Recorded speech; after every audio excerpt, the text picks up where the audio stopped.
Old Marley was as dead as a doornail. This must be distinctly understood, or nothing wonderful can come of this story I am going to relate.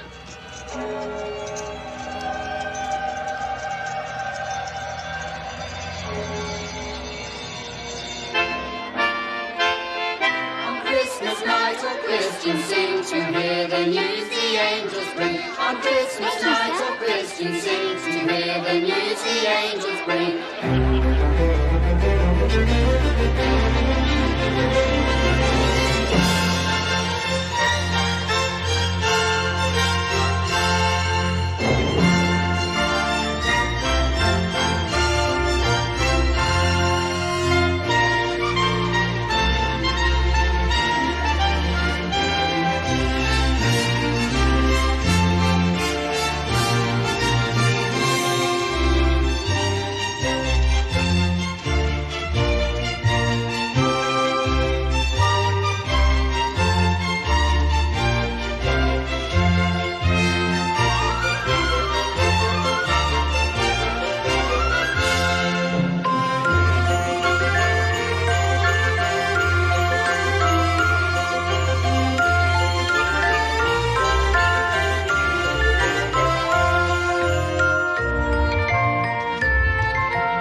7 years ago today. What's that you say? Mr. Marley died. 7 years ago this very day. Would it be too much to ask that you return to the work for which I pay you so handsomely? Mr. Cratchit! The fire's gone cold, Mr. Scrooge. Come over here, Mr. Cratchit.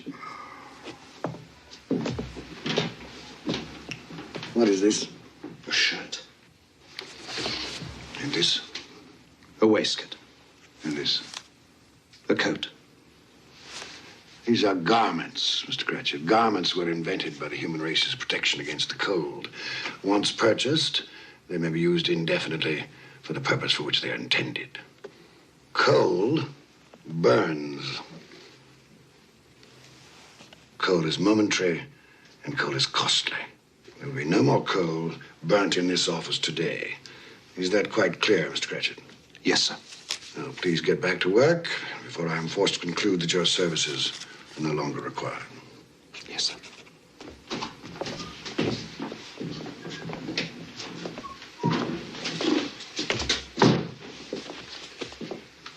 Merry Christmas, Bob Cratchit. And the same to you, Mr. Fred. Merry Christmas, Uncle. I said, Merry Christmas, Uncle. Humbug. Christmas a humbug, Uncle. Surely you don't mean that. I do. What's Christmas but a time for buying things for which you have no need, no money? Time for finding yourself a year older, not an hour richer. If I could work my will, every idiot who goes about with Merry Christmas on his lips should be boiled in his own pudding and buried with a stake of holly through his heart. Come now, Uncle. Neville, you keep Christmas in your way and let me keep it in mine. Keep it, but you don't keep it. Let me leave it alone, then. Much good it may do you, much good it has done you. There are a great many things from which I might have derived good, from which I have not profited, I dare say. Christmas among the rest. But I've always thought of Christmas time when it comes round as a good time, a kindly, forgiving, charitable time. A time when men and women seem by one consent to open their shut-up hearts freely to their fellow creatures. And so Uncle Bert has never put a scrap of gold or silver into my pocket. I do believe that it has done me good. And I say, God bless it.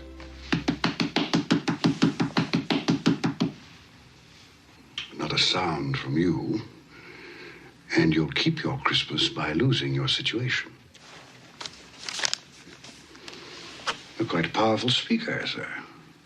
I wonder you don't go into Parliament. Please don't be angry, Uncle.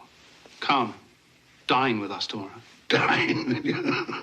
I'd see myself in hell for it. It would be a great joy to me. And to my wife. Yes, your wife. I'm told she brought very little to the marriage. A poor girl, I understand. I love her. And she loves me. Love. Good afternoon, nephew. I want nothing from you. I ask nothing of you. Why can't we be friends? You are wasting my time. I'm sorry to find you so resolute. We've never had a quarrel, so far as I know. And so I shall keep my good humor. And wish you a Merry Christmas.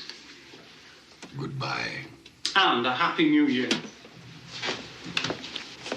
How's that fine family of yours, Lord Cratchit? Well, sir, all very well. Good. You'll give them my best wishes. Yes, sir, I shall. Thank you for remembering them. Goodbye, Cratchit. Goodbye, sir. And a Merry Christmas. Idiot. And he's made me late to boot. I'm off to the exchange. Don't lock up a moment early. No, sir.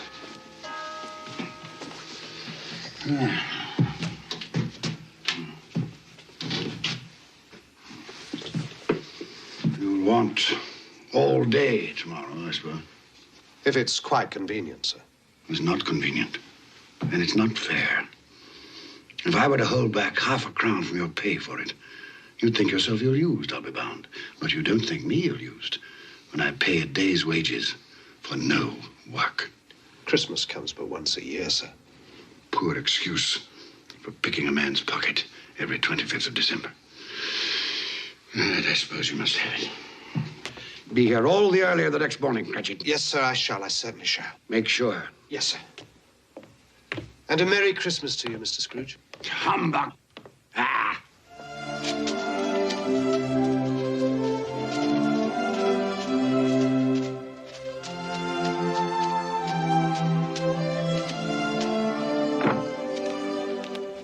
Merry Christmas, Mr. Scrooge. Don't beg on this corner, boy. I'm not begging, sir. I'm Tim Cratchit. I'm waiting for my father. Tim Cratchit, huh? Well, then you'll have a long wait, won't you? Thank you, sir. Humbug.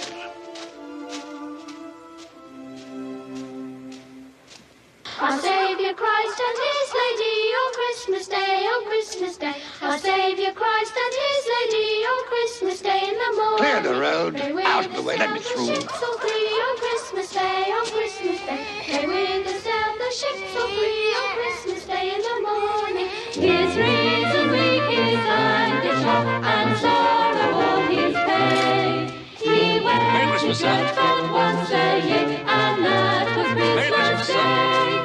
So grant us all a change of heart, rejoice for Mary's return. Bring peace on earth to all mankind, God bless us everyone. Pay 80 for January, pay 80 for January. Any open market? Any open market?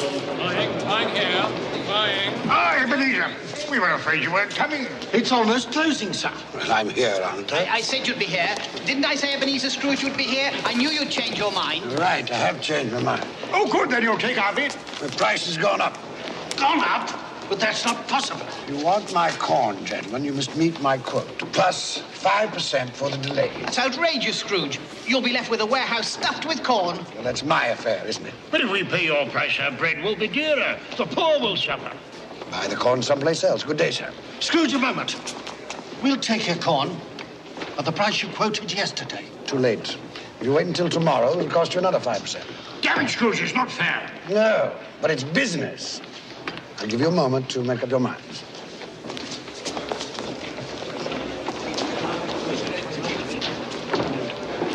Scrooge. Done and done. Very good, gentlemen. Now, make sure that a draft for the entire amount of this transaction is deposited with my clerk. I don't ship until I have the cash in hand. Good day. Mr. Scrooge, I presume. Indeed you do, sir. You don't know us. Nor do I wish to. My name is Poole, and this is Mr. Hackett. Excellent. Now, if you'll allow me to pass. Let me explain, sir. At this festive season of the year, it seems desirable that those of us with means should make some slight provision for the poor and destitute who suffer greatly at this time. Provision? Are you seeking money from me, then? Many thousands are in want of common necessaries. Hundreds of thousands are in want of common comforts. Are there no prisons?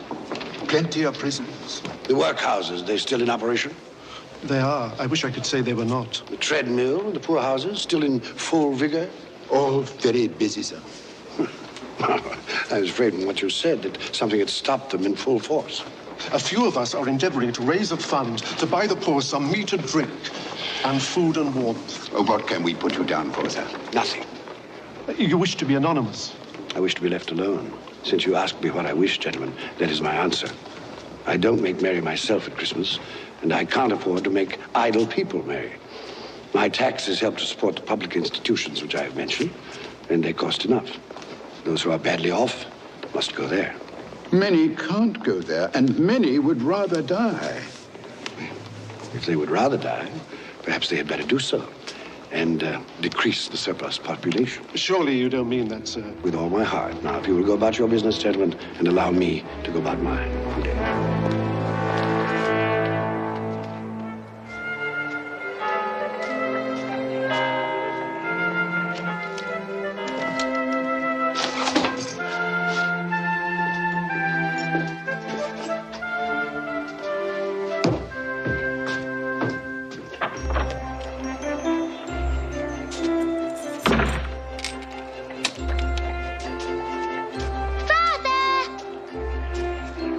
Tim, you must be frozen.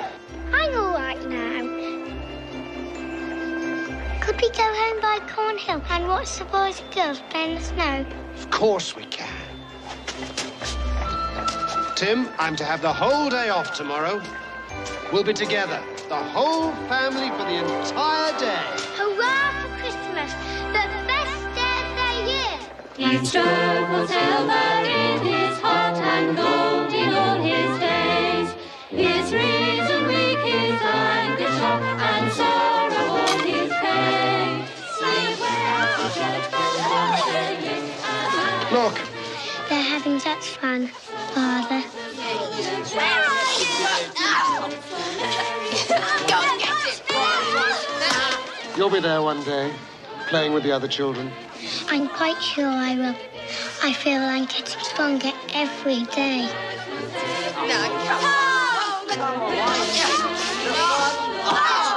We must go home now.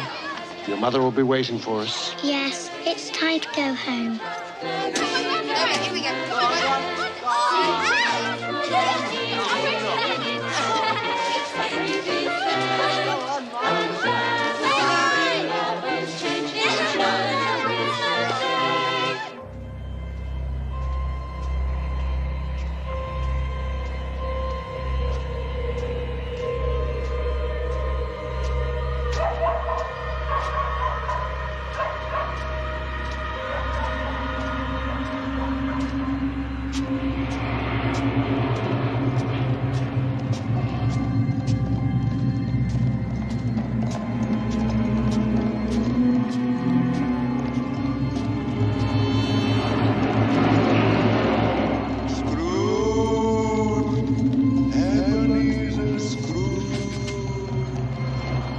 Calling me. No one call my name.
said I won't believe it.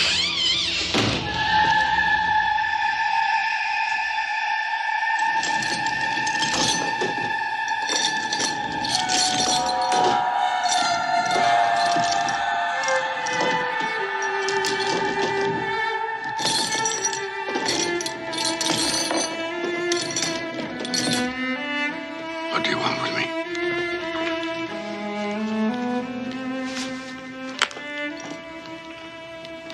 Much. Who are you? Ask me who I was. You're particular for a ghost. Who are you then? In life, I was your partner, Jacob Marley. Can you sit down? I can. We'll do it then.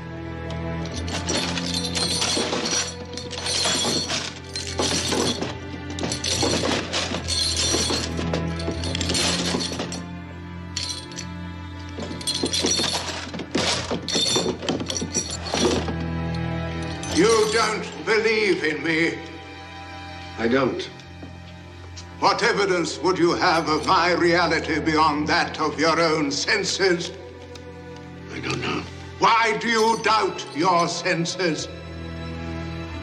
Because a little thing affects them, a slight disorder of the stomach. It might be a bit of bad beef, a blot of mustard, a fragment of an underdone potato. There's more of gravy than of grave about you, whatever you are. Humbug, I tell you, humbug!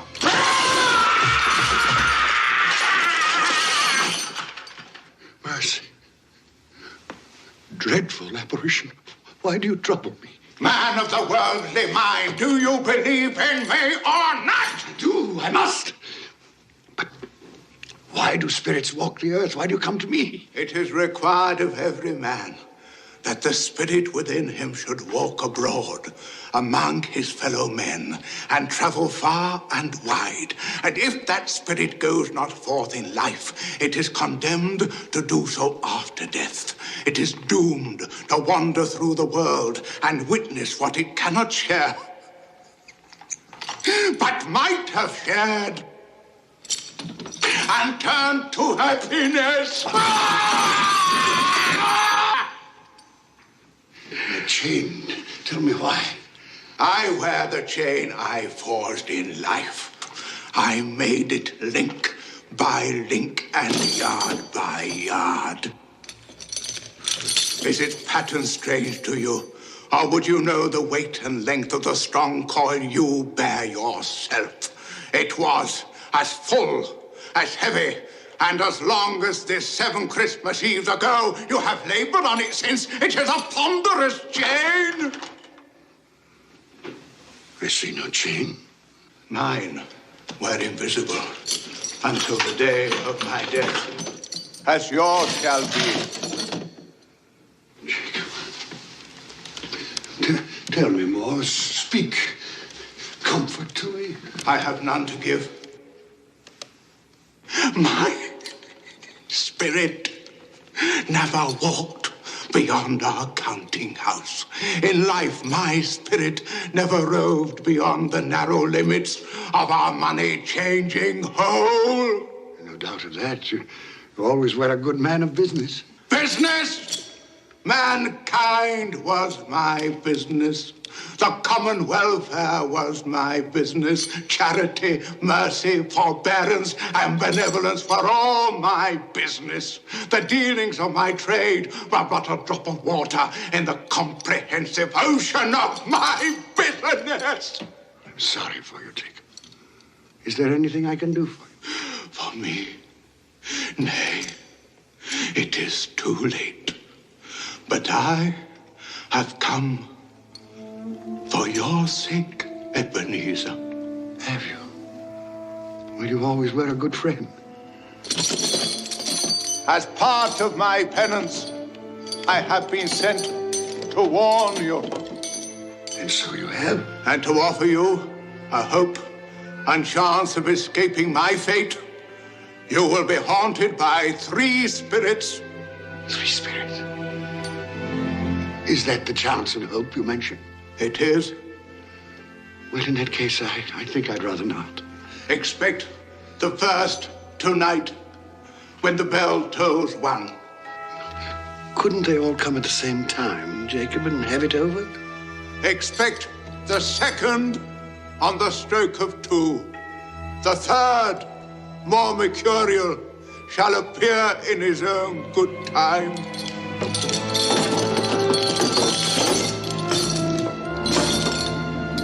Look to me no more. Look, that you may remember what has passed between us.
Something I ate.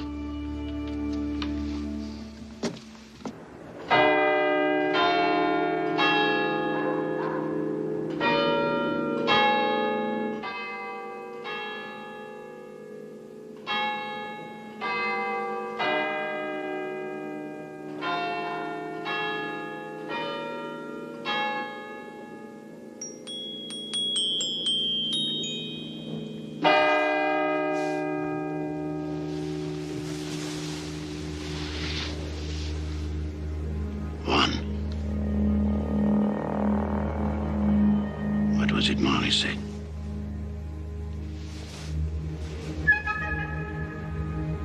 Nothing. Just a dream, then.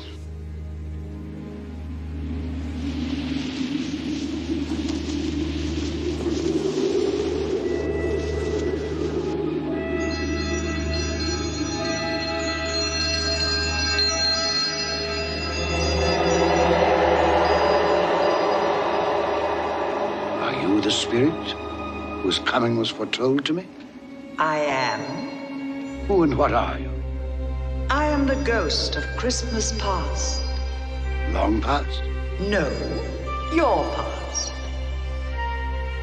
Perhaps you would do me the favor of placing upon your head that cap which you hold in your hand. I bring the light of truth. Would you use this cap to put it out? I beg your pardon, I had no intention of offending. What business brings you here? It is for your welfare that I appear. I can think of no greater welfare than a night of uninterrupted sleep. Be careful, Ebenezer Scrooge. I speak of your reclamation. Well, if it's reclamation, then let's get on with it. Come.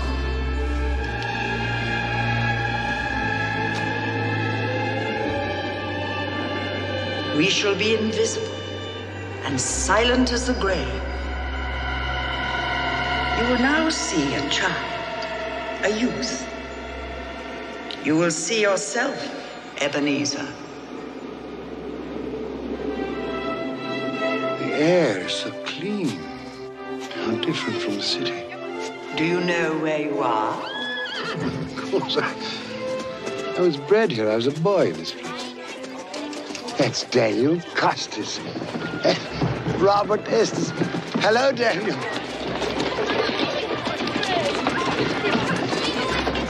The big one there, that's David Tyler. David, look here, it's Ebenezer. I told you, Ebenezer. They can't hear you. How happy they all seem. That's right, they do. Yes, well, it's time to move on. Come along, Ebenezer. You know the way. I could walk it blindfolded. Your school. I remember. And it's Christmas Day. There's a boy in there, neglected. The boy is deserted by his friends and his family. His mother is dead. His father holds him a grudge.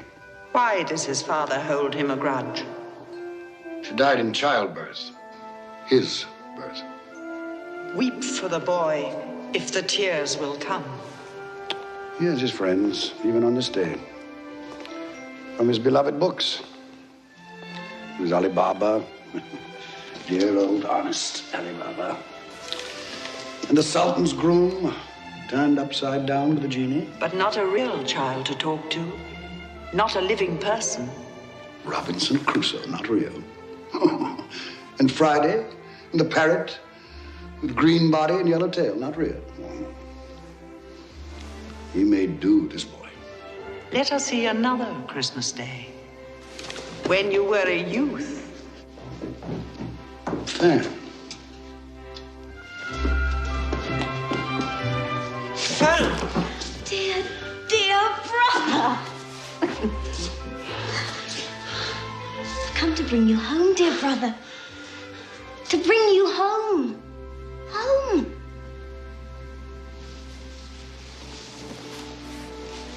Home, little Fan. Yes. Home for good and all. Father's much kinder than he used to be. He spoke to me so gently one dear night that I was not afraid to ask once more if you might come home. And he said, yes, you should. And sent me in a coach to bring you.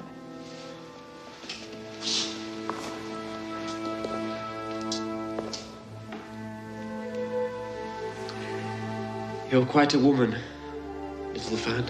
And you are to be a man now. And never come back here. Come along, we mustn't keep Father waiting.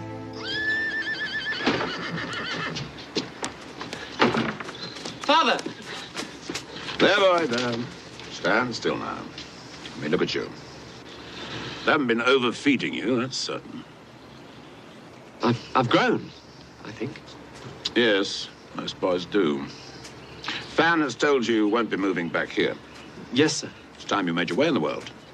I've arranged an apprenticeship for you. You'll move into Mr. Fezziwig's establishment in 3 days' time. 3 days, Father. I'd hoped we'd have my brother home for longer. Longer? 3 days is quite long enough for both of us. Don't you think, Ebenezer? Yes, sir. Quite long enough. You finished back there? All safe and secure, sir. The carriage, Fan. We're on our way. Into the carriage, boy.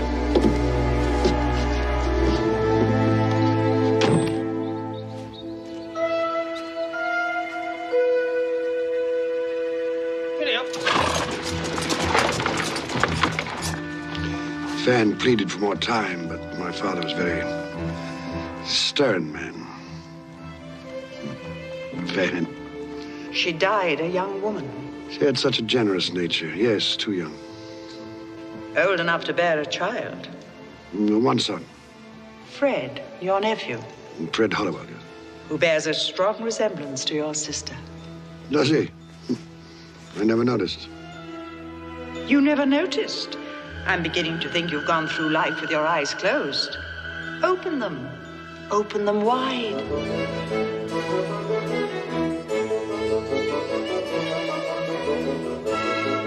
You know this man? It's old Fezziwig. Hmm? Oh, yes, my dear. Would you ask Mr. Pulling to refer that matter to Mr. Scrooge? Eh? Thank you, my dear. And you know this place? No, was I not apprenticed here? Pay attention, everybody. Dick, Ebenezer, pens down. No more work tonight, boys. It is Christmas Eve. So, close those ledgers down, Ebenezer and Dick. Clear away in here, everybody. We need the room. Here we go, lad. You'll enjoy yourself tonight, Master Ebenezer. That is an order. Yes, sir, I'll try. Well, put your heart in it. You put enough of yourself into your work, and I've nothing but praise for the way you've discharged your duties. But you're young, eh? There's more to life than bolts of cloth and musty old ledgers, eh? It's Mrs. Fezziwig and the 3 daughters and their suitors. Happy Christmas to you all. Merry Christmas. And Belle, I had forgotten how beautiful she was.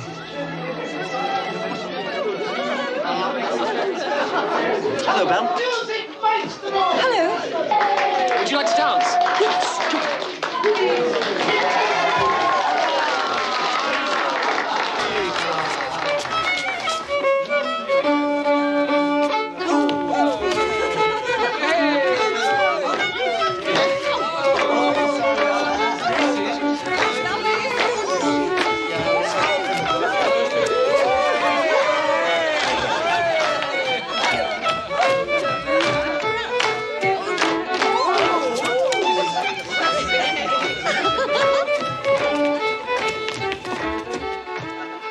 How long since you danced, Ebenezer? Waste of time, dancing. You didn't think so then? There was a reason then. There's been a change in you since you'll come to Fezziwig's. You were so gloomy. Oh, I think I should warn you, Miss Bell. I am of a serious bent of mind. I consider seriousness to be an admirable trait of character, but it can be overdone. I should take heed of your advice, ma'am, and go through life with a grin on my face.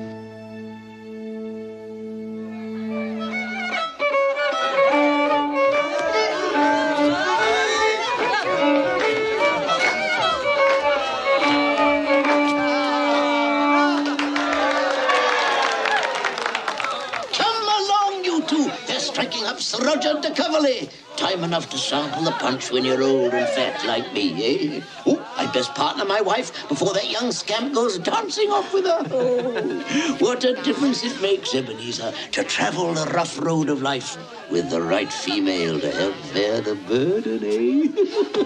What a lucky man I am! Shall we join the others, Ebenezer? My pleasure, Miss Bell.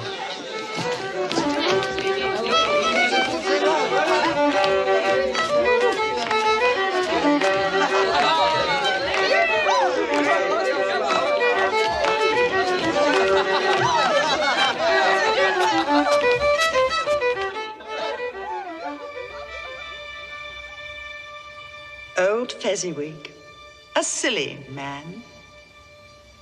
Silly? Why silly? What did he do, after all, to deserve the praises of those apprentices? Spent a few pounds, danced like a monkey, beamed a great smile. Well, the happiness he gave was quite as great as though it had cost £1,000. Just small things.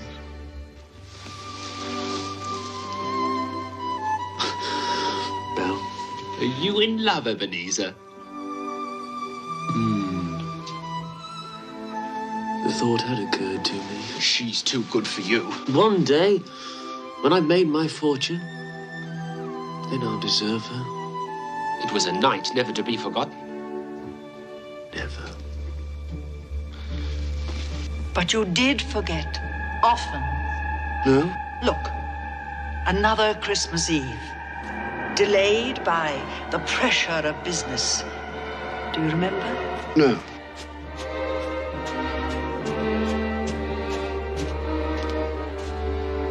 Hello, Belle. Now do you remember? Sorry I'm late. I thought you might not come. I know how busy you are. Well,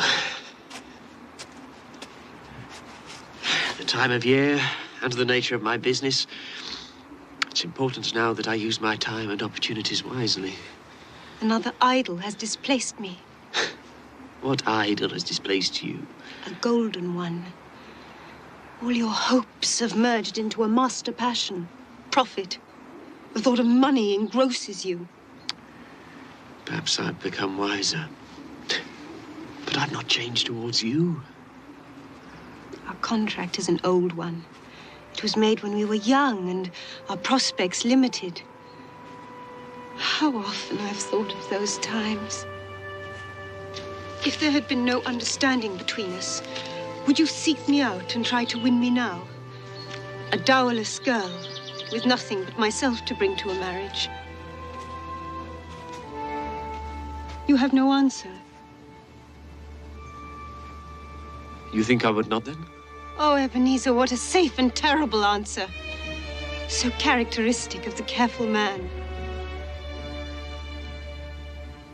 Ebenezer, I release you. You are a free man. I let you go with a full heart. May you be happy in the life you have chosen.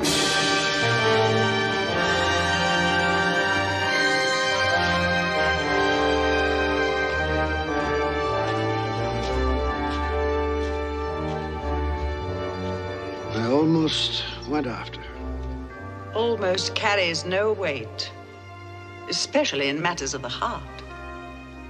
And you did have a heart, didn't you, Ebenezer? Why didn't you follow her? Upon his death, my father left me a small inheritance.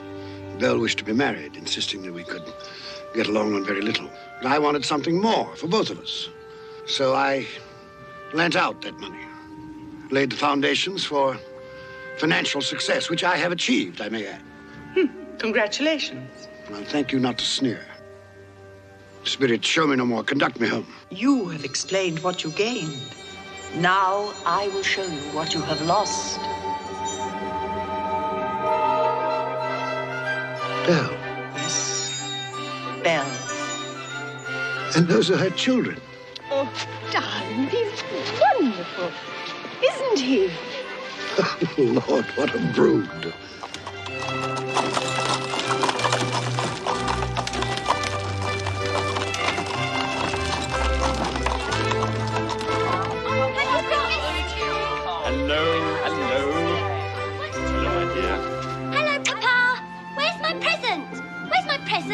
You will have to wait until tonight. All of you.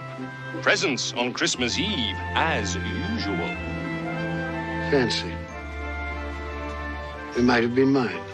The same thought occurred to me. I saw an old friend of yours in the city this afternoon. Who was it? Guess. I can't. I don't know.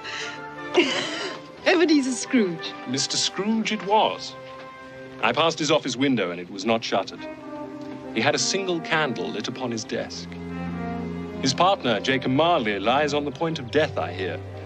And there he sat, Ebenezer Scrooge, alone. Quite alone in the world, I do believe. Poor Ebenezer. Poor wretched man. Spare me your pity. I have no need of it. They can't hear you. And as for you, I've had enough of your pictures from the past. Leave me. Haunt me no longer. Truth lives. Truth lives. Truth lives. Truth.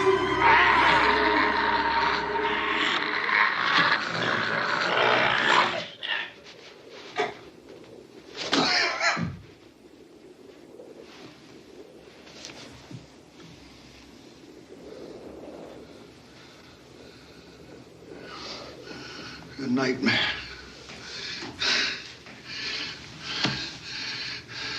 Horrible nightmare. Oh. God. Let me sleep. Let me sleep in peace. Peace.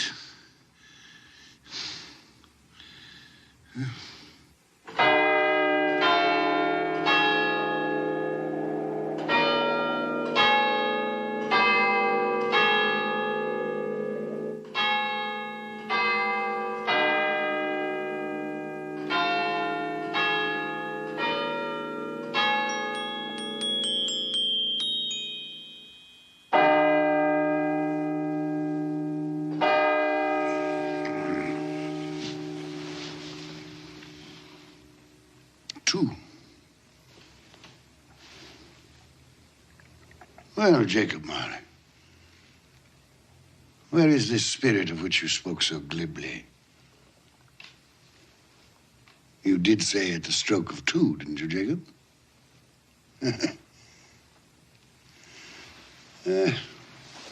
Mistaken in death, as you were in life, old partner.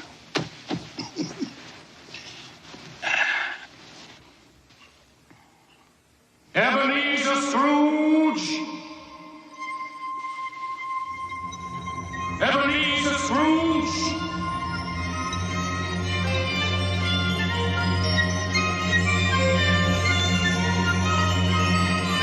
Come in! I intend to.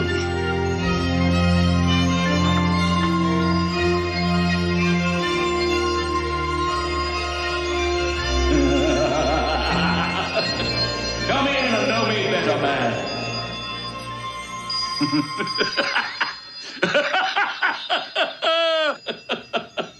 You've never seen the likes of me before, eh? It's quite true, I have not. You never walked forth with any of the younger members of my family? No, not that I remember. Nor any of my elder brothers born these later years? I'm afraid not, no. Do you have many brothers, Spirit? Over 1,800! Tremendous family to provide for. Take hold of my robe, Ebenezer Scrooge.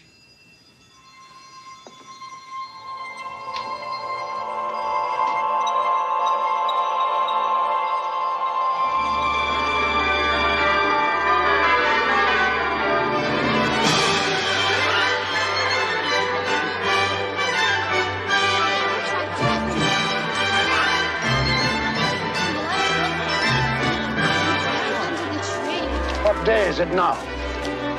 Don't you know? Christmas morning.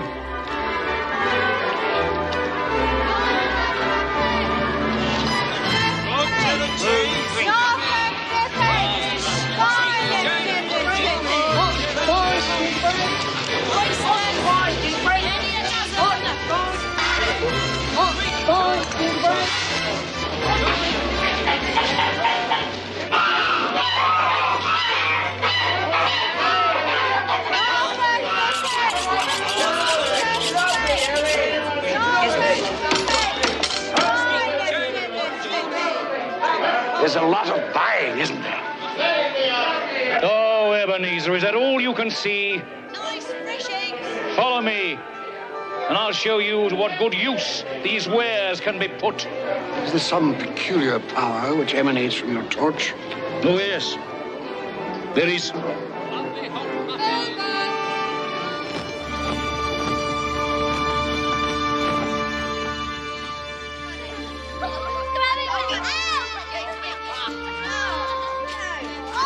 Do you know this house? I can't say I do. It is the house of Bob Cratchit. Is he? Well, he does very well on 15 bob a week. Shall we go in? I wouldn't want to disturb him. As with Christmas past, we shall be invisible and unheard. I wonder what's keeping your father. He's probably stopped to talk to the parson. Father always likes to compliment him on his sermons. I do hope the pudding's a success this year.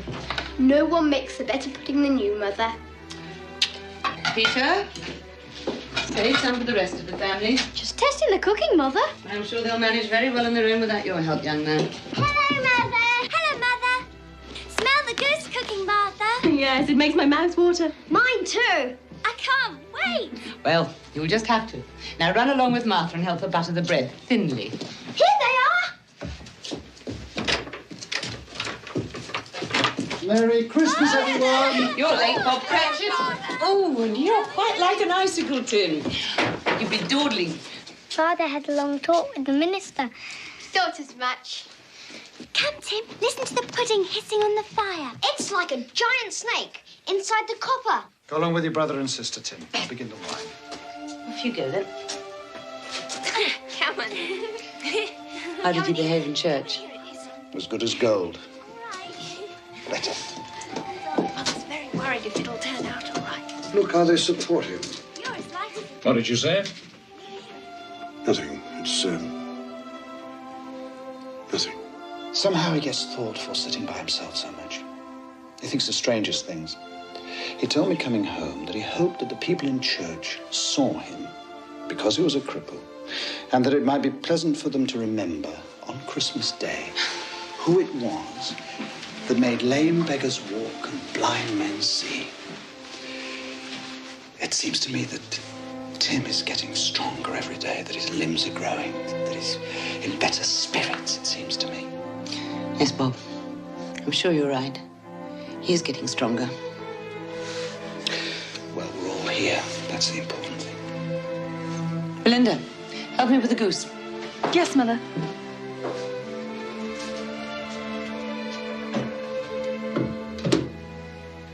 Peter, I have some good news for you. I met by chance this morning at church a fine gentleman, Fred Hollywell by name.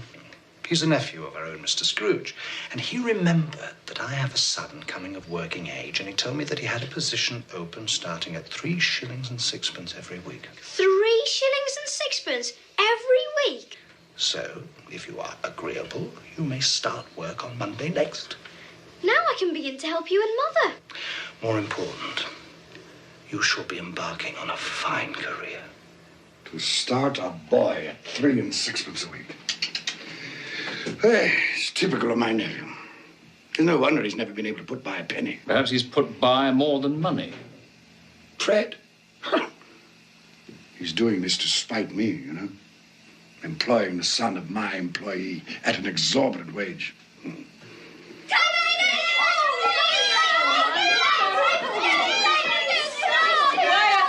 Quiet, children, quiet.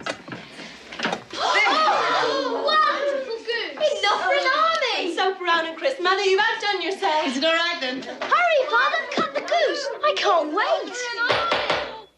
Haven't we forgotten something? Lord, we thank you for the bounty you have placed before us. We thank you for this day of love and joy. We thank you for allowing us to be together, to share with each other and with you the fullness of our hearts on this special day. Amen. Amen. Amen. Amen. What? You say something? No. No. I thought I heard you. No, I said nothing.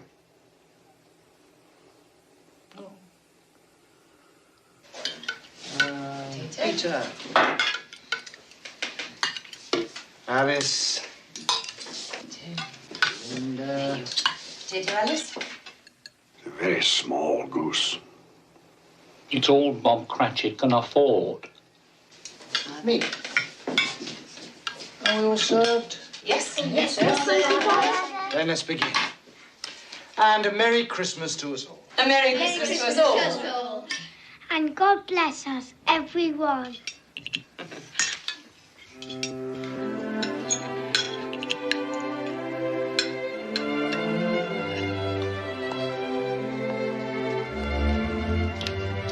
Tell me, Spirit,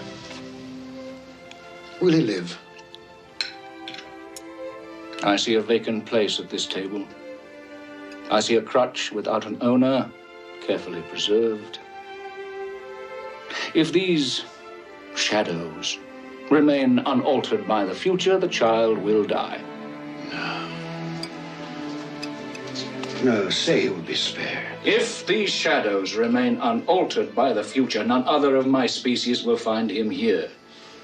But if he is to die, then let him die, and decrease the surplus population.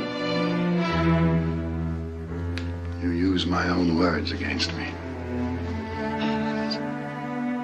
So perhaps in the future you will hold your tongue until you have discovered what the surplus population is and where it is. It may well be that in the sight of heaven you are more worthless and less fit to live than millions like this poor man's child.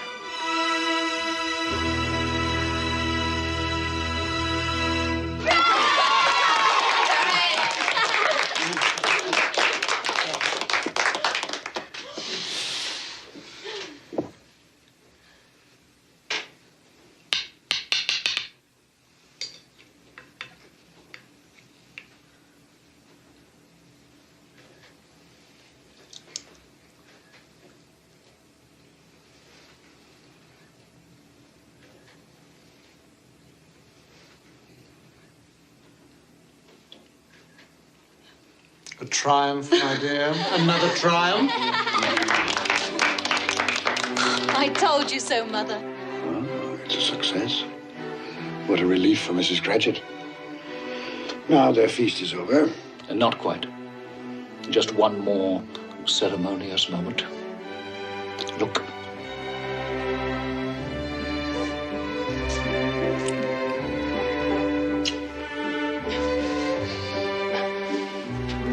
Now, I would like to propose a toast to Mr. Ebenezer Scrooge, the founder of our feast. Mr. Scrooge.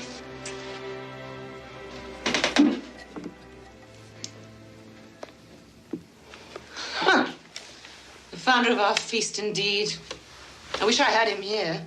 I'd give him a piece of my mind to feast upon and hope he had a good appetite for it. My dear, the children, it's Christmas Day. It should be Christmas Day, when one would drink the health of such a stingy, odious, mean, hard, unfeeling man as Mr. Ebenezer Scrooge. My dear, have some charity.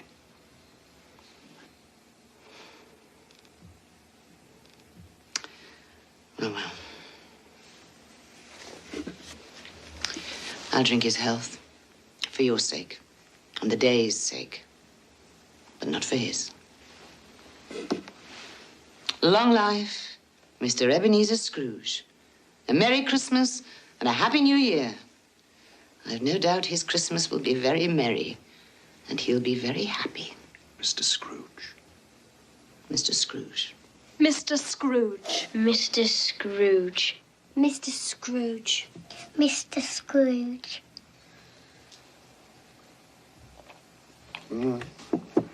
He's made a point, Bob Cratchit has. Without me, there would be no feast, no goose at all. My head for business has furnished him employment. Is that all you've learned by observing this family on Christmas Day? Oh, no, not all, but one must speak up for oneself, for one's life. Here we come a-wassailing among the leaves so green. Here we come a-wandering so fair to be seen. Love and joy come to you, and a Merry Christmas too. And God bless you and send you a Happy New Year. We have some time left. Take my robe. Love and joy come to you, and a Merry Christmas too. And God bless you and send you a Happy New Year.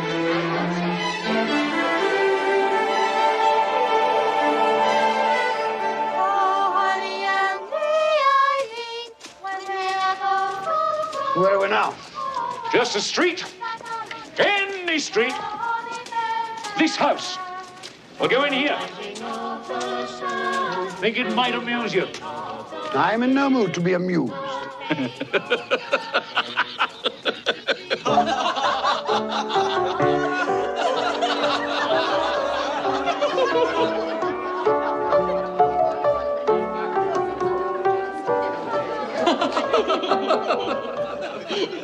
Dear husband, do you find my playing so amusing? Oh, I'm sorry, my love. I was thinking of his face yesterday. Humbug, he said. Humbug. He said that Christmas was a humbug. He believed it, too. I'd very much like to meet your uncle, sir. The droll way in which you portray him tickles my heart. He's a comical fellow. But not so pleasant as he might be. His offences carry their own punishment. Dear brother-in-law, it's said he's very rich. Yes, well, that is very true. But his wealth is of no use to him. He doesn't do any good with it. He doesn't even make himself comfortable with it. Well, he must squander it. That's what you mean by comfortable. You mustn't argue with those we visit. It's useless and even tactless. Tact is quality I despise. That I can see. I have no patience with him. Well, I have, and I feel sorry for him. Sorry for me. Who suffers from his ill whims? Himself, always. Here, he takes it in his heart to dislike us and not come and dine with us. And he loses a very good dinner indeed. The reason that I talk about my uncle so is that my mother, God rest her saintly soul, was very fond of him. She loved him. It's true. Fan loved me and I her. Dear Fan. I wish she were alive today. Fred looks very like her. Yes, I've been reminded of that just recently. I was only going to say that the consequences of his taking a dislike to us and not making merry with us is that he loses some pleasant moments which could do him no harm. And I mean to give him the same chance every year, whether he likes it or not. And every year he'll say, Christmas. Bah! Come, my dear, we must see to our guests. Hello. Would you like some nougat? Boys, can't help myself think. Well, they seem to be happy. Well, I suppose that free food and drink would be an occasion for pleasure to most people. Happy in each other's company, I mean. Everyone, hush there. We shall have a game, a word game. Yes, game. What should it be? Does everyone know the rules to similes? All right, everyone. Now, you shall each have 5 seconds to answer. I'll ask the question. Mr. Topper, you'll keep count. Well, I shall do my best.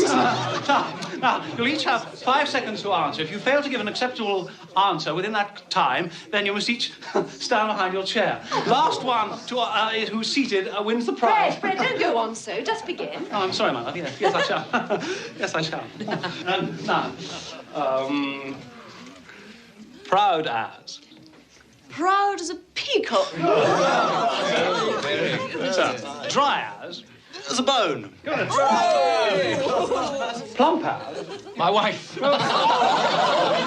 Sorry. Just a little joke. Plump as... 1. 2 seconds. A partridge. Quick as. Wind. No. 1, 2, 3, 4, 5. A wink, you idiot. Ebenezer, shh. You said they could neither see nor hear us. That's quite true. Oh, yes, sorry. Even I forget the regulations sometime. After all, I do not come back very often. Shh, I'm trying to listen to the game. Modest as. A maiden. No. Well, I'm sure it's a well-known simile. Well, I was thinking of modest as a violet. Right. However, I will accept your answer. Janet. Attend. Tight as. Tight as... A drum. Anyone knows that. Tight as. Not very bright, my nephew's wife. Tight as your Uncle Scrooge's purse strings. Oh, Janet, that's quite wrong. And your time is up. You've lost and you must stand behind your chair. Tight as a drum. That's what I was thinking of. Good for you, Fred. The boy's got a head on his shoulders. And as for the laughter at my expense, Spirit, I'm inclined to overlook it in view of the general gaiety of the evening. It is now time to leave this pleasant scene. We have one more visit to make before my time is done. Take hold of my robe. Sly as. A fox. Yes. Red as. Red as a rose. Yes. Silent as. The night. No. A mouse. Not at all. No, I know. The grave. Where are we now? I'm sure I don't know this place. The name would mean nothing to you. It's a place, like many in this world.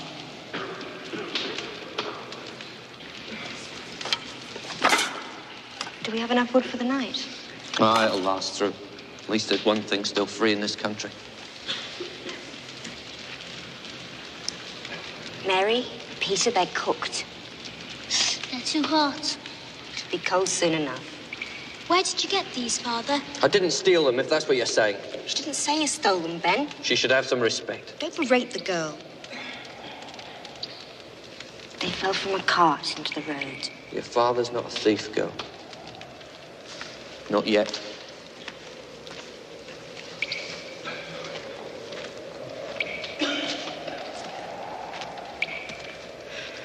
Why are these people out here? Men and women in rags, children eating scraps. They're institutions. Have you visited any of them, these institutions you speak of? No, I'm taxed for them. Isn't that enough? Is it?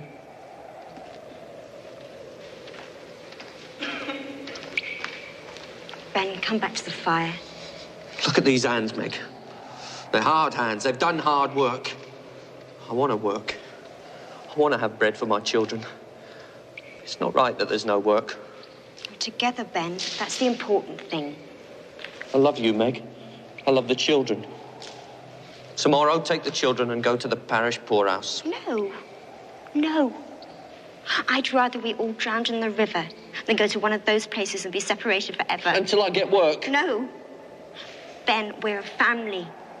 We stay together. Come. Come back to the fire. Come.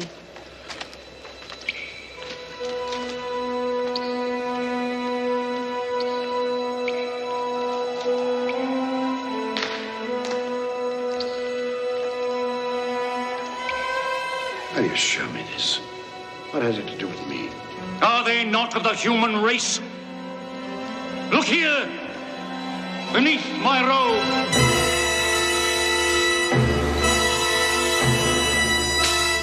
Look upon these.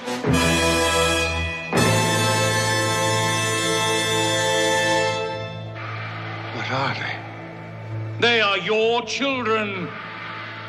They are the children of all who walk the earth unseeing.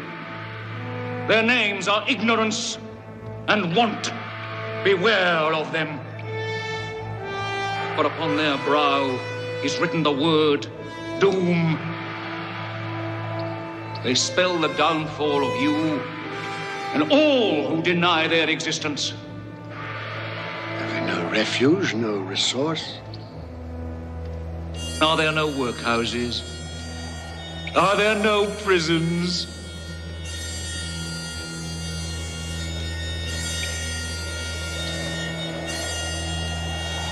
Cover them. I do not wish to see them. I thought as much. They are hidden. But they live. Oh, they live. Well, time has come for me to leave you, Ebenezer Scrooge. Leave? Leave me here? Oh, yes. You cannot. Take me back to my bed. It's too late. It's cold. The place is strange. Don't leave me.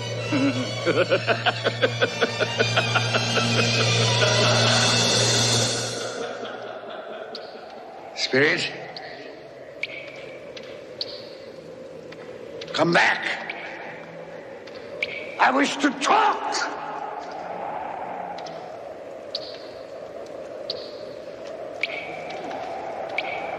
Perhaps I have made a mistake here and there.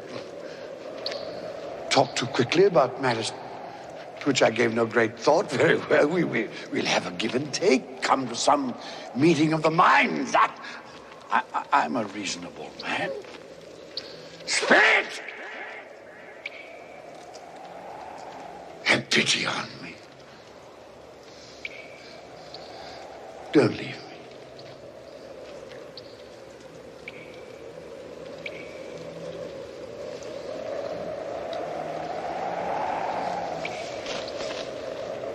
What have I done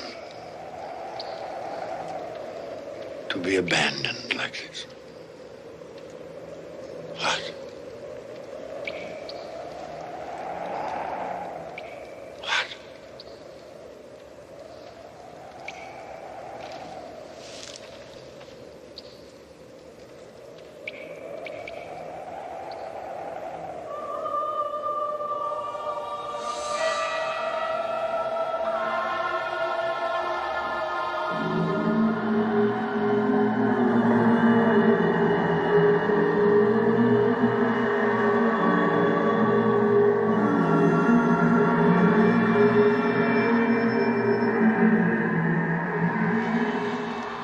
the spirit which Jacob Marley foretold would visit me?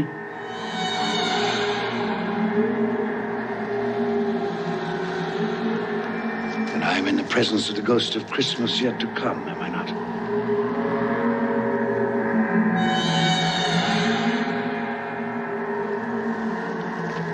You're about to show me the shadows of the things that have not happened, but will happen in the time before us. Is that so?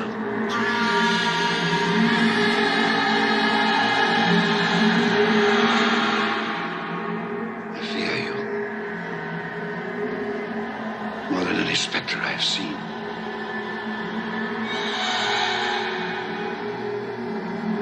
But I am prepared to bear your company.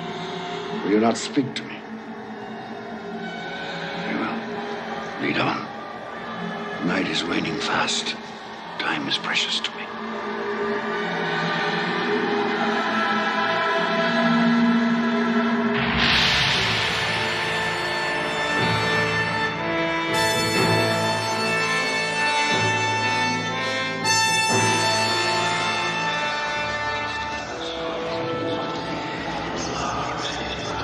This place, I know it very well. The exchange, it's like a second home to me.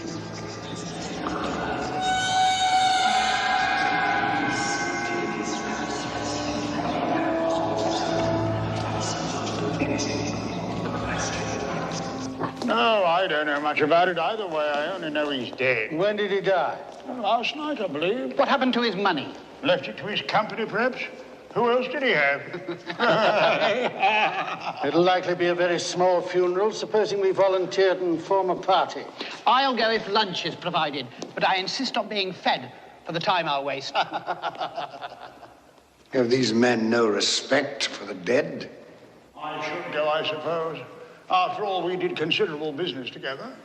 Well, I must go and find the price of corn. Goodbye. How was I privy to that conversation? What purpose could it have for me?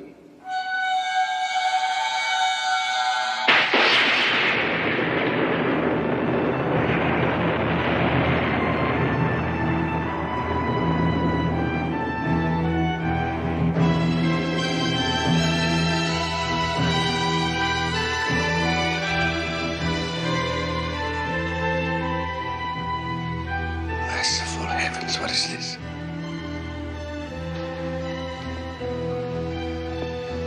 Spirit, this is a fearful place. I wish to leave it.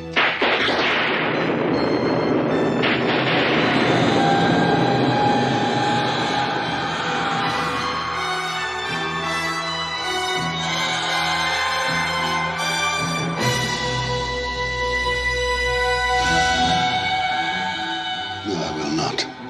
This you cannot make me do. I say I understand you. That is sufficient to the moment. Furthermore, there must be someone in this city who feels some emotion because of this man's death. I demand to see that person.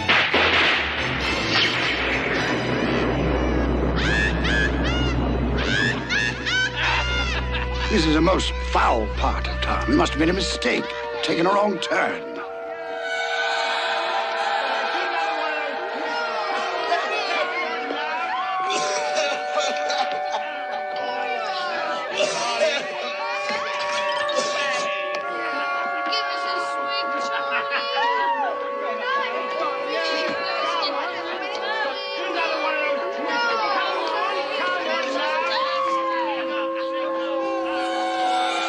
In there? I have no business to transact in there.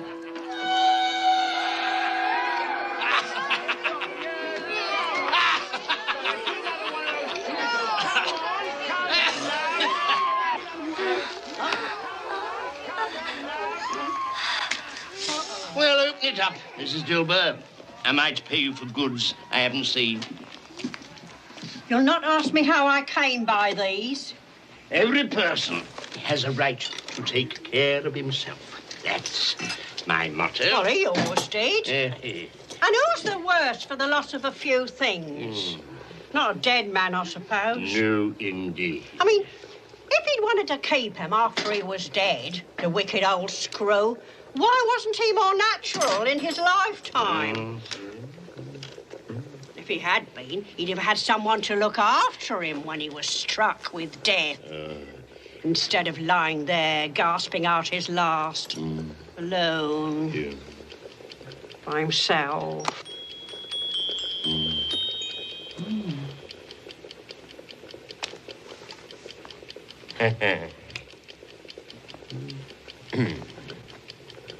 Those are my things. She's stolen my things. I'll have her before a magistrate. What do you call these? Bed curtains. You don't mean to say you took them down, rings and all, with him lying there?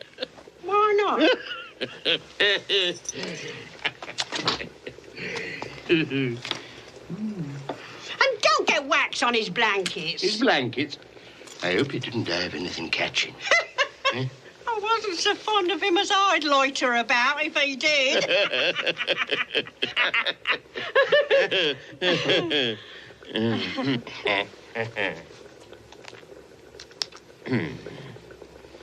Well, what's your offer then? 4, 6, 5, 3, 6, 2, 4, 7. Those are not my things. Yes, they are similar, but the person she speaks of, that could not be me. A similarity, perhaps, but... £1.5 3. Not a penny more if I was to be boiled for it.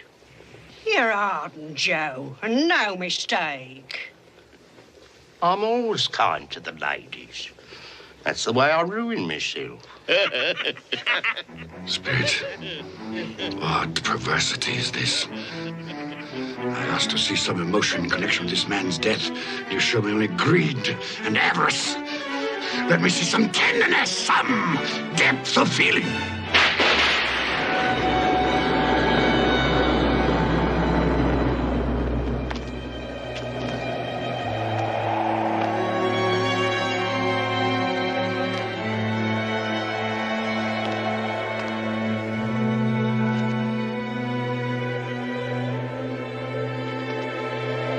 Must be some confusion.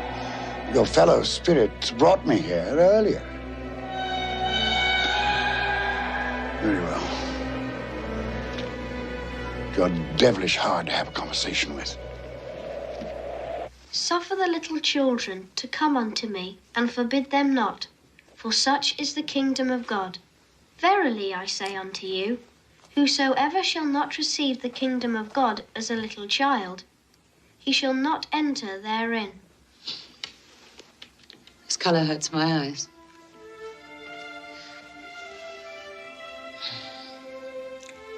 It's better now.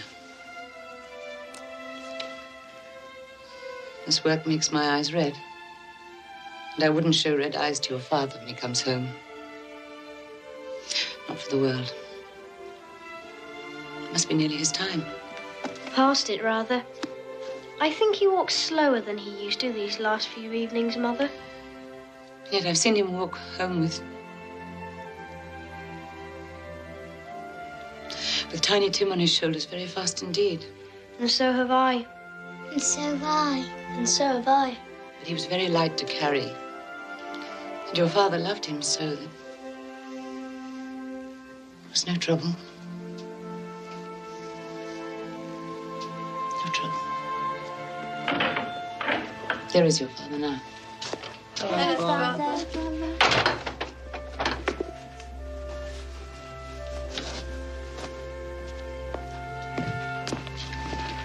Hello, my dear.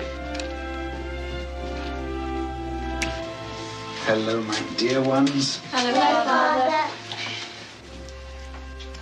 You're late. We were worried about you. I'm glad you're home, Father. I am too. Oh, you've become quite a little harmful. The reason that I'm late is because I walked by there today. Today? I couldn't keep away. It's so quiet and green. You shall see it on Sunday. We shall all go on Sunday. I promised him that every Sunday I'd walk. My little child. My little child. Father, please don't grieve so. Oh, I'm sorry. I have all of you. A blessing to be thankful for. Do you know who I saw in the street today? Mr. Scrooge's nephew, Fred. And he greeted me in his usual cheerful way. And he saw that I was a little sad. He asked me what was distressing me. And when I told him, he said that he was heartily sorry for it. And, Brothers, Timmy's part of all of us. And for his sake, we must go on living. So long as we love one another, he will always be alive. Yes, of course, my dear. But however and whenever we are parted from one another, I'm sure that none of us will ever forget poor Tiny Tim. No, never, Mother, never. And when we recollect how patient he was and how mild, although he was but a little child, I'm sure that we will not easily quarrel among ourselves.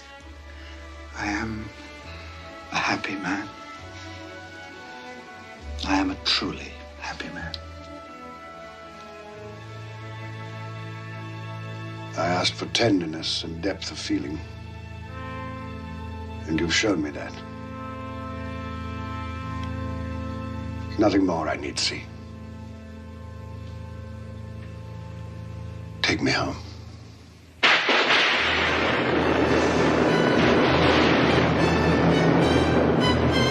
What is this? I thought we had agreed that you would transport me home.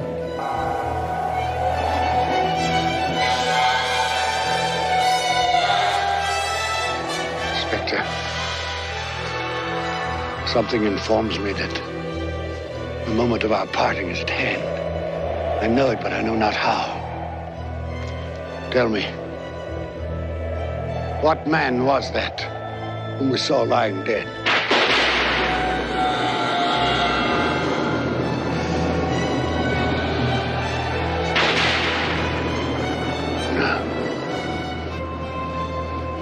No, before I draw near to that stone, answer me this. Are the things you have shown me the shadows of the things that will be? Are they the shadows of the things that may be only?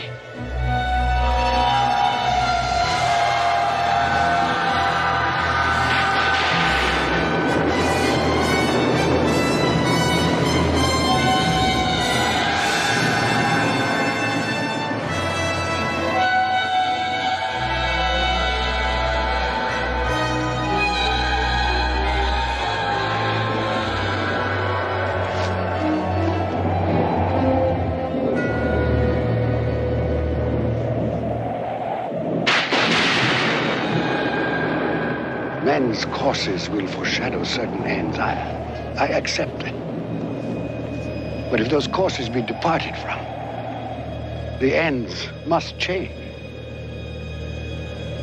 Tell me that is so by what you show me.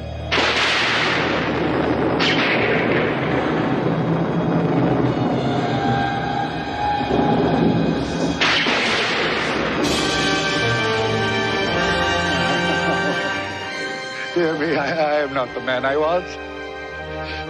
I will not be the man I must have been but for this visitation. Why show me this if I am past all hope? Good Spirit, your nature intercedes for me and pities me. Say that I may change these things by an altered life. I will honor Christmas in my heart and try to keep it all the year. I will live in the past, present, and the future. The spirits of all three shall strive within me. I will not shut out the lessons that they teach. Tell me. Tell me that I may sponge away the writing on this stone. Spare me. Spare me.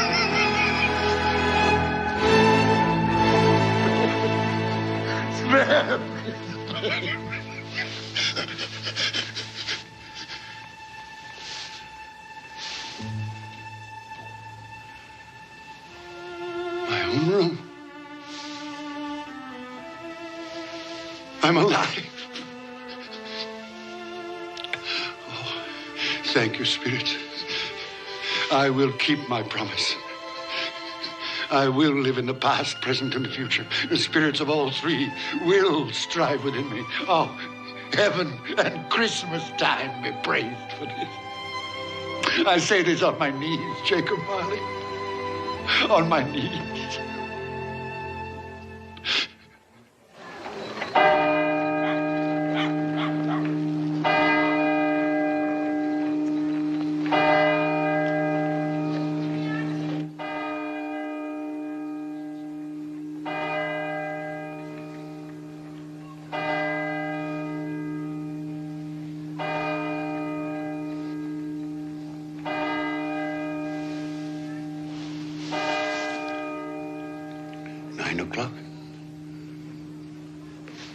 Daylight.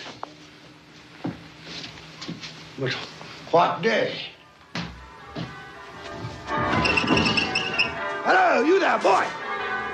Me, sir? Yes, you, my good fellow. What day is today? Today?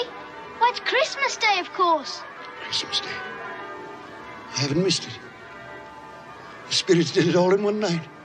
Well, they can do anything they like. Of course they can. Hello, my fine fellow. Hello. Do you know the poulterers in the next street but one, on the corner? I should hope I did. Intelligent boy, remarkable boy. Do you know if they've sold the prize turkey that was hanging there? What, the one as big as me? Delightful boy. Pleasure talking to you. Yes, the one as big as you. It's hanging there now. Well, go and buy it. Yes, go and buy it and bring them round so that I may tell them where to deliver it. Come back with the man, I'll give you a shilling. Come back in less than 5 minutes, I'll give you half a crown.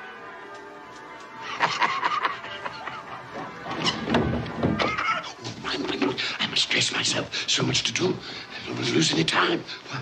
I was light as a feather. I'm as happy as an angel. I'm as merry as a schoolboy.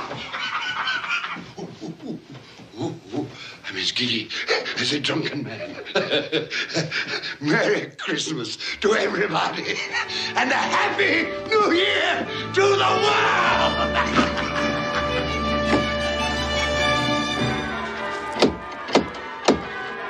If this be a prank, boy, I'll box your ears. He was in that window. I swear it. Oh, there you are.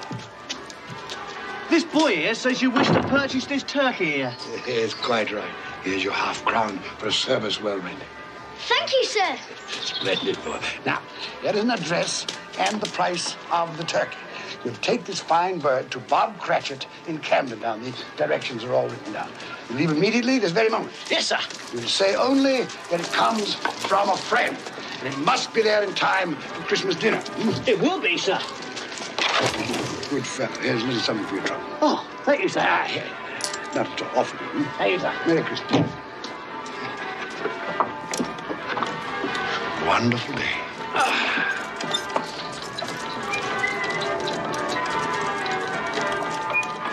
So grant us all a change of heart. Good morning. Merry Christmas to you. Like angel. Yes, exactly. You sing excellently well here. Thank you. It is I who thank you for that glorious music on this glorious Christmas day.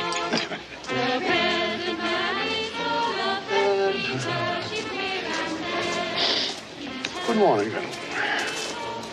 Oh, gentlemen, good morning. Merry Christmas to you. Mr. Scrooge. Yes, that is my name. I fear it is not pleasant to you. Allow me to beg your pardons, and please accept my pledge to the poor and needy for...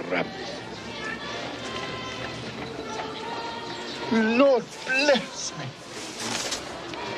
My dear Mr. Scrooge, are you quite serious?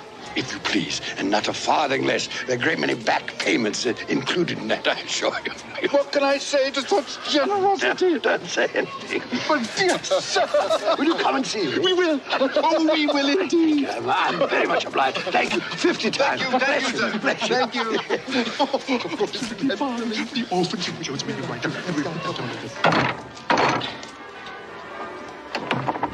Yes? Bob Cratchit? Yes? This is for you. Well, there must be some mistake. You are Bob Cratchit? Yes. Well, there ain't no mistake. I didn't order this. This here prize turkey was bought and paid for by a gentleman to be delivered to Bob Cratchit and family in time for Christmas dinner. What gentleman? What's his name? Anonymous. He wishes to remain anonymous.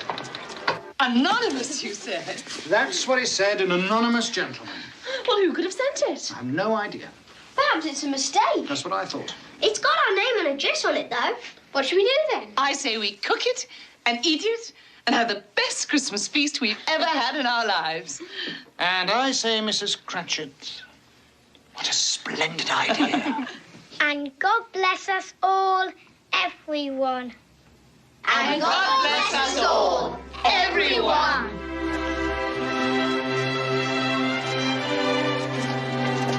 Merry Christmas, sir. Merry Christmas.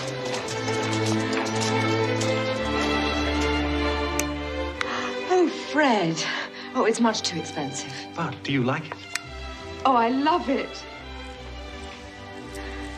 Oh, it's the most beautiful thing I've ever seen. Well, then, it belongs upon your wrist, my darling.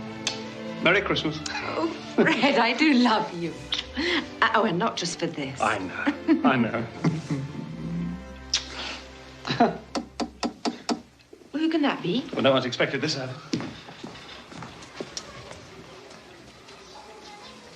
My God. It's Uncle Ebenezer. Your uncle? What in the world would he want? Open the door, Mary. I'm sure I don't know.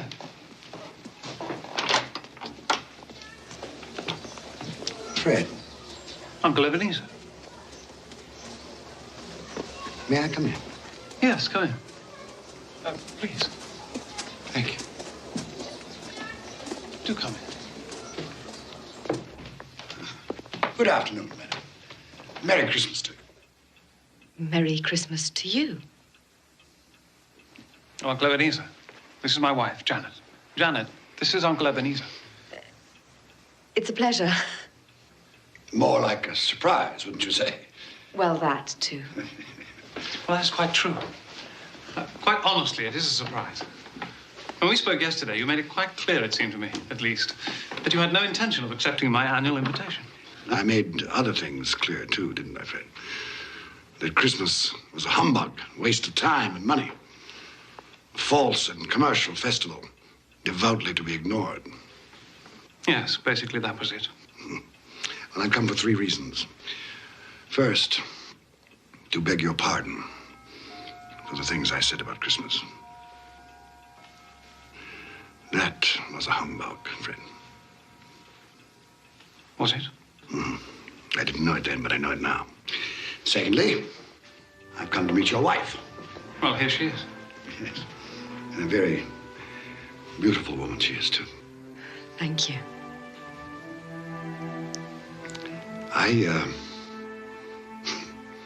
I was in love once. Would you believe that? Yes. That I possessed neither the courage nor the optimism, perhaps the depth of feeling that you two have. Thirdly, if the invitation to dine with you today is still in force, I accept. Of course it's still in force. Hurrah! I was sure that one day. You were sure, were you? Well, apparently you were right. Yes, I should like to dine with you and your friends. You'll be more than welcome.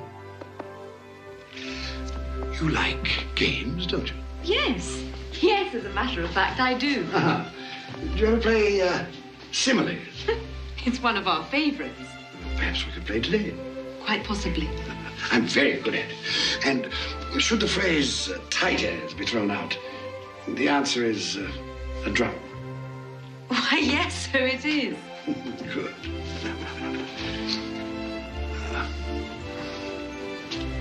You'll forgive me for saying this, but I see the shadow of my sister in your face. I loved your mother, Fred. For a time there, I forgot just how much I loved her. Perhaps I chose to forget. Well, now, it isn't too much trouble. I should like to sample some of that punch for which you're so famous. Of course. You've made us both very happy, Uncle Ebenezer. Have I? Yes.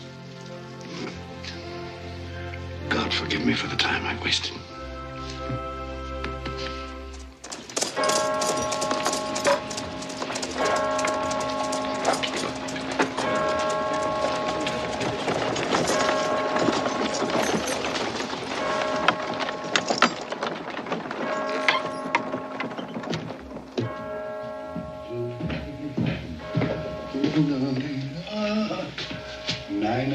Late again, eh, Cratchit?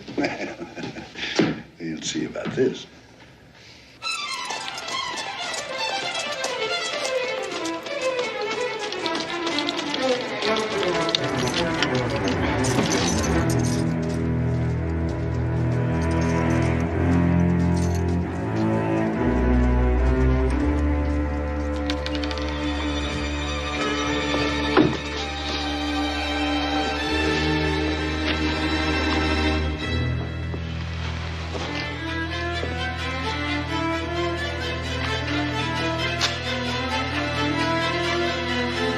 Mr. Cratchit. Here, sir.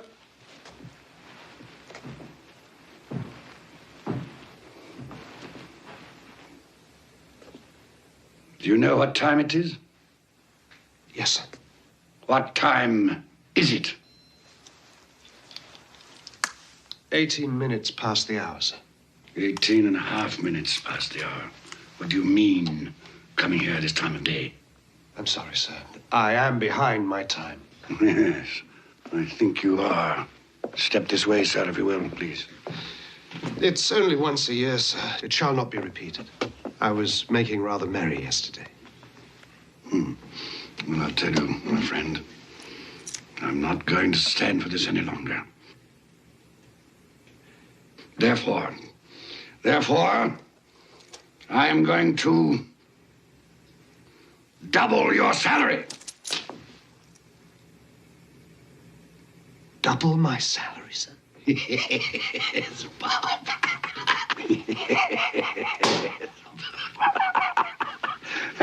A Merry Christmas to you. I'll double your salary for a start, and I'll endeavor to assist your family in any way I can. And Tim will walk again and grow stronger and stronger upon my life. He will. Well, we'll discuss the particulars this afternoon over a Christmas bowl. Well, what's the matter with you? Nothing, sir. Well, it's just that... Nothing. Thank you, sir. My good fellow, make up the fire before we freeze to death. Buy some more coal before you dot another I, Bob Cratchit. Yes, sir.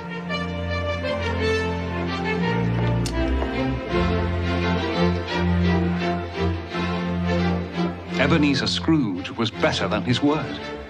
He became as good a friend, as good a master, as good a man as the old city knew. And to Tiny Tim, who did not die, he was a second father. It was said of Ebenezer Scrooge that he knew how to keep Christmas well, if any man alive possessed the knowledge. May that be truly said of us, and all of us. And so, as Tiny Tim observed, God bless us, every one.